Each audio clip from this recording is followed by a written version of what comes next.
Hello guys, welcome back to a new video. I'm out here by the goats again to show you our last final addition to the goat herd of 2022. It's kind of like a last minute decision. My mom was browsing Facebook and she saw this beautiful doe come up. She's a first freshener, so she's had one lactation and we brought her home today. Her name is Ginger and she's beautiful. We're super happy with her.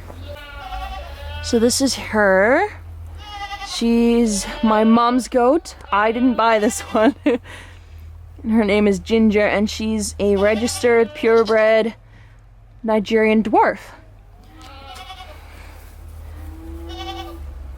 And we are absolutely in love. She's super sweet and yeah, we're super excited to have her.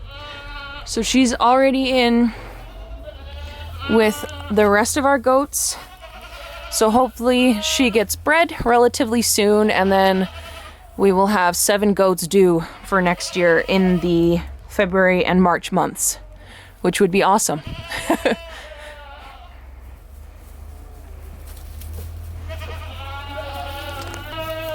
They're figuring out the hierarchy here. And Bella's the one that's on top typically because she's the one that's got the horns.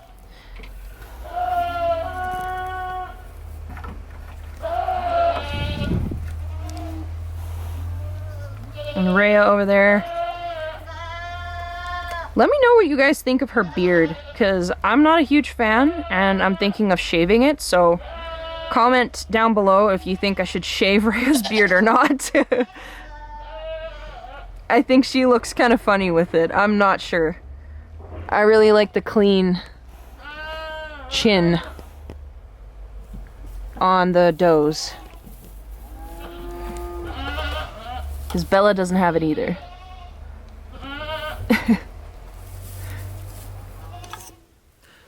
So, it's the next day, and I'm in here in the barn, because it's windy and dark outside now.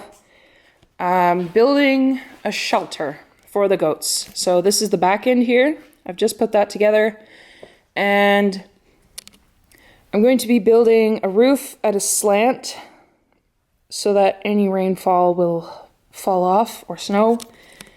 And then my plan is to make walls. This is 3 feet tall from the ground, so this is going to be just under 3 feet here.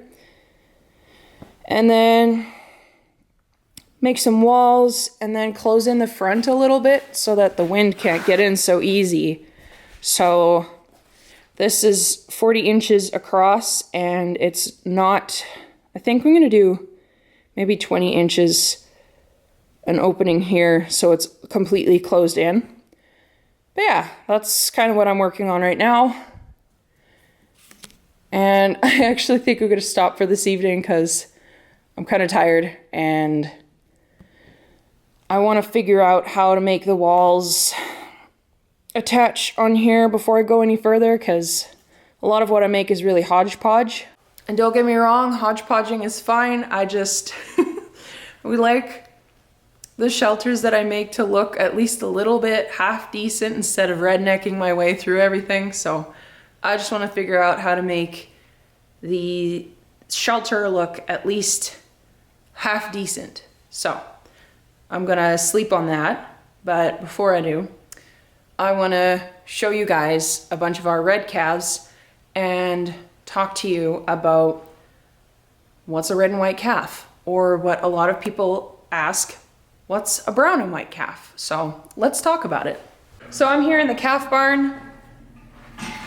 This is one little loudmouth schnook that absolutely needs attention. She really reminds me of Pumpkin when she was a baby. She's got a similar head shape and she complains almost as much. So this is a little Pumpkin twin. But I wanted to talk to you guys about the red and white calves. This here is Django, J-A-N-G-O, not with the D in the front. And you're gonna hear her throughout the video, but she just wants attention. But this guy, he is a Ranger Red son.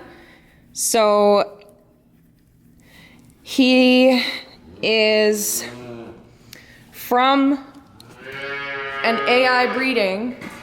And Ranger Red, the sire of this guy, has only got sexed semen available. So it's funny that we got a little bull calf out of that. But sexed semen is actually 93% accurate. So there is a slight chance that you're going to get a bull calf when you do use it. But we have another Ranger Red son here, and he is black and white. So, but he's also a sweetie. His name is Ajax, or in English you pronounce it Ajax. So,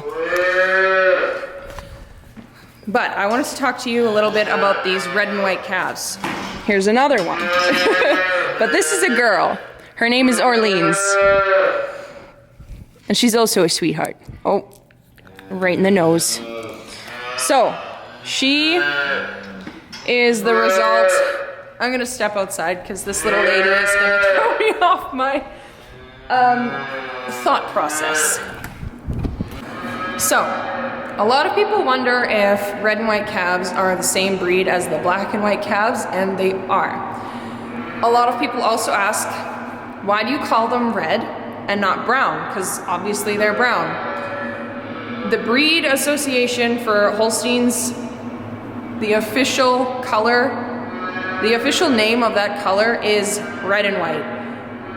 I don't make the rules, but they're red and white Holsteins. And that's just the way it is.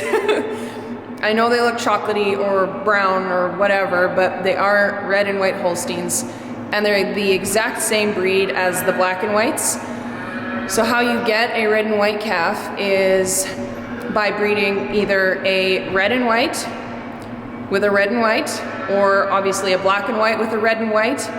The black and white, I believe, has to be a red carrier, so there has to be a red and white animal somewhere in the back of the lineage in order to be able to produce a red and white animal. Or you can have two black and white animals, the dam and the sire, be bred together. If they're both red carriers, which means they're carrying that red and white gene, there's a 50% chance, I believe, of them producing a red and white calf.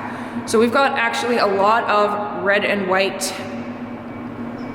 babies coming through because a lot of our herd are red carriers, because a few years ago we had an excellent red and white cow, number 101. Her name was Gloria, I believe, and she had a red and white bull calf that we kept as the main breeding bull for a while. So a lot of his progeny are heifers that we kept. And so I think we also kept a second red and white bull that bred a lot of these other black and white animals that we kept back that resulted in more red carriers. So there's a lot of red carrier animals in our herd, just because of that, and also because one of the top bulls in genetics right now with the semen company that we work with was Ranger Red. And so my dad bought a lot of semen from that bull, and AI'd a lot of heifers with that semen.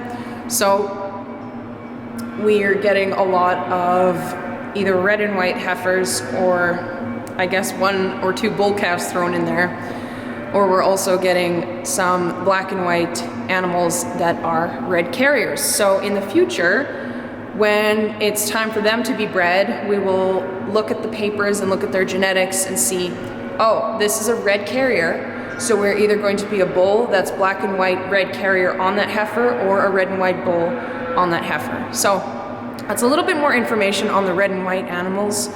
I hope that helped clear things up a bit. They are the same breed. And I know they look a lot different, but they're the same. They produce just as well as the black and whites. They're, you know, they're just a little bit different because they're not as common, because red and white tends to be a recessive gene. But yeah, that's a little bit more about red and white animals.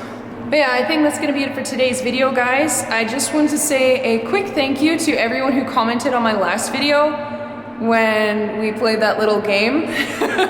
It boosted the video a lot, so I'm gonna try one more time. And somebody mentioned this one in the comments, I can't remember who it was, but they said, "How now, brown cow?" And I was like, you know what? I'm gonna try that for the next video. So, if you watch to the end of this video, comment, "How now, brown cow?" And then you can see all of your other friends who watched the video that watched to the end. I thought it was a lot of fun seeing just how many people watched to the end of the video. It blew my mind, and just thank you for all of you that commented. I really appreciate it, and I hope we can do it again this video. So comment, "How now, brown cow?" if you made it to the end. Thank you for watching, and I will see you guys in the next video. Bye.